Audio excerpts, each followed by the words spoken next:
Cool. Over the past year, we've seen thousands of unprovoked terror attacks against Israel.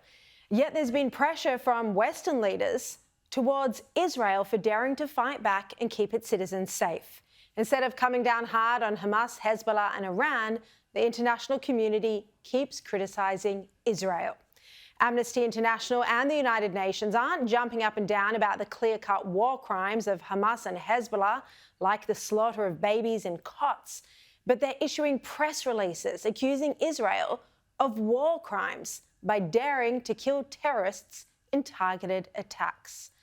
Former Labor Minister Mike Kelly has written an article where he says that Israel has been acting in self-defence in this conflict with Hezbollah, restraining its response to defeating the actual rocket, drone and ballistic missile launches. And he adds, and this is such a great line, he says, instead of trying to wage lawfare against Israel, the international community should focus on getting Hezbollah and Iran to end their warmongering and comply with Resolution 1701. And I'm pleased to say I've got the former Labor Minister with me now. Mike, thank you very much for your time on the program once again. Can we start with why the international community is, as you put it, trying to wage lawfare against Israel rather than putting pressure on the terror groups and the parties that fund them? Yeah, unfortunately, this is working on a couple of levels, Sharri. You have that malign rectangle of autocracies, Russia, China, Iran and North Korea, who all have the self-interest of mounting a concerted information warfare campaign that serves their interests in discrediting the West and also uplifting their interests in the region and elsewhere. At the same time, of course, they're not doing any services to the populations of that region, and I really hope for the best for Michael Sukkar's family, and it's a terrible tragedy for the region to see what Iran is doing in particular. And they are mounting, effectively an imperialist warmongering endeavour that's been in place now for a good few decades. But in particular, this network that they've surrounded Israel with of the Hezbollah, Hamas, Houthi proxies, and effectively turned Lebanon and Syria into almost provinces of Iran, and Iraq's on the way to becoming a protectorate. So all of those venues have been the source of multiple missile attacks against Israel. And we have to remember, of course, that began the day after October the 7th and the heinous assault by Hamas, before Israel had even engaged in any countermeasures. And so this was the coordinated effort. And it wasn't part of any, attempts to defend themselves. It was a war of aggression against Israel that the international community has failed to focus on and address. Now, the international community, or more specifically the United Nations Security Council and Resolution 1701, look, it did come up with a plan after the 2006 Lebanon war, and this involved having that blue line, the Litani River. Hezbollah would not go south of that. And, it required as well disarmament of Hezbollah. This hasn't happened. Instead, Hezbollah has only militarised in the south, and it's now, and for the past year, it's been using it as a base to attack Israel. Can you talk us through why Israel does actually have a duty and obligation and a right under the UN Charter to defend its citizens? Absolutely. So it's very clear the UN Charter spells out in Article 51 that every member state has the right to defend itself against an attack. So an attack against whatever source. It doesn't have to be another member state. It can be these non-state actors. So it's exercising its right of self-defence in defending itself, Israel's actions against Hezbollah very clearly. But also it's a failure of the international system that compounds the problem, in that in 2006, when Israel was responding to the cross-border attacks from Hezbollah then and a war ensued, it agreed to withdraw its troops from southern Lebanon in exchange for 1701 in that resolution, spelling out that, yes, Hezbollah had to withdraw and there would be a beefing up of UNIFIL 2 to the tune of 11,500, peacekeepers and troops in that organisation.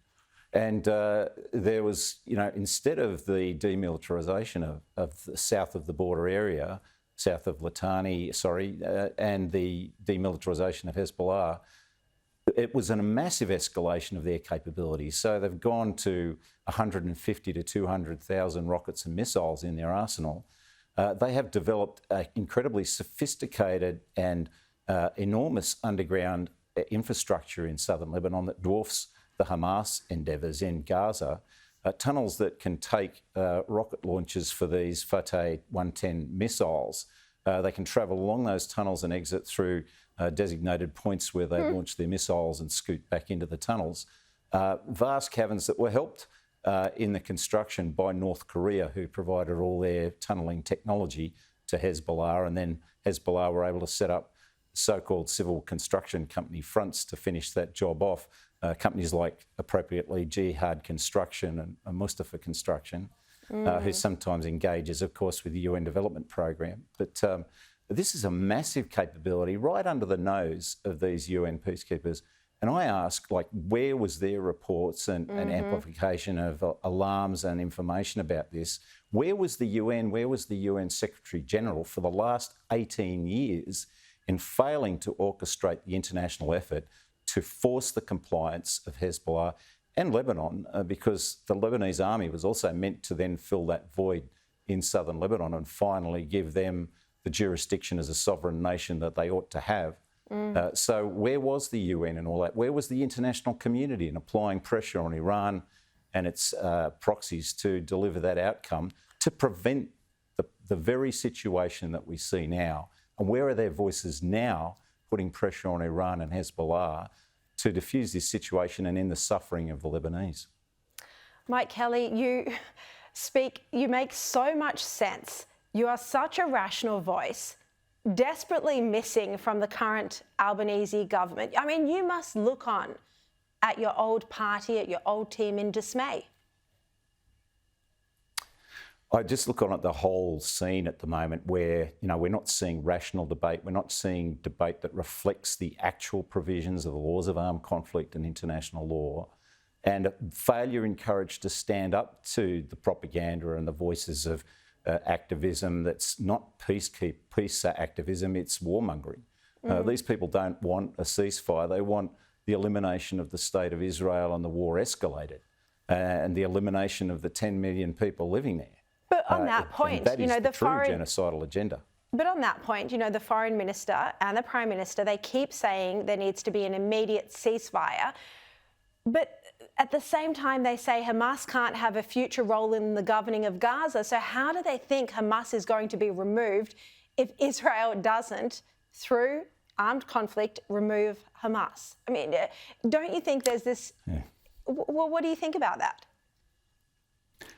Well, I guess the phrase cognitive dissonance comes into mind there. Effectively, we know that for the last 17 years, Hamas has repressed its own people, has waged constant war against Israel, and Israel has been so restrained in the face of that, far beyond what any other country in the world would have been with the capability to respond that they have. And so where was the pressure on Hamas to stand down its relentless wars of firing indiscriminate rockets, which are a war crime, and then conducting the most savage and heinous assault that we have seen on their population? So, frankly, the international community needs to get its act together if it wants long-term peace for the region, apply the pressure where it needs to be.